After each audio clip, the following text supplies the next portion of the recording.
অবশ্যই আল্লাহ মহাশক্তিধর মহাপরাক্রমশালী। ২৬ আর আমি তো নূহ ও ইব্রাহিমকে রসুল রূপে পাঠিয়েছিলাম এবং তাদের বংশধরদের মধ্যে নবুয়ত ও কিতাব দিয়েছিলাম। তারপর তাদের মধ্যে কেউ কেউ সঠিক পথ অবলম্বনকারী ছিল, আর তাদের অধিকাংশই ছিল ফাসেক।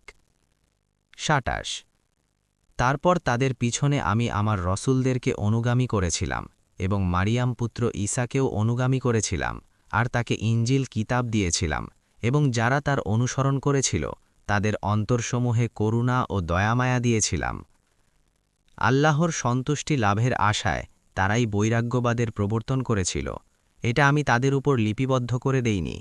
তারপর তাও তারা যথাযথভাবে রক্ষণাবেক্ষণ করেনি, আর তাদের মধ্যে যারা ঈমান এনেছিল তাদেরকে আমি তাদের প্রতিদান দিয়েছিলাম, এবং তাদের মধ্যে অধিকাংশই ছিল ফাসেক। ২৮ হে মুমিনগণ, তোমরা আল্লাহকে ভয় করো এবং তার রসুলের প্রতি ঈমান আনো। তিনি স্বীয় রহমতে তোমাদেরকে দ্বিগুণ পুরস্কার দেবেন, আর তোমাদেরকে নূর দেবেন যার সাহায্যে তোমরা চলতে পারবে, এবং তিনি তোমাদেরকে ক্ষমা করে দেবেন, আর আল্লাহ বড়ই ক্ষমাশীল, পরম দয়ালু। ২৯ তা এজন্য যে আহলে কিতাবগণ যেন জেনে নিতে পারে আল্লাহর অনুগ্রহের কোনো বস্তুতেই তারা ক্ষমতা রাখে না, আর নিশ্চয়ই অনুগ্রহ আল্লাহর হাতেই।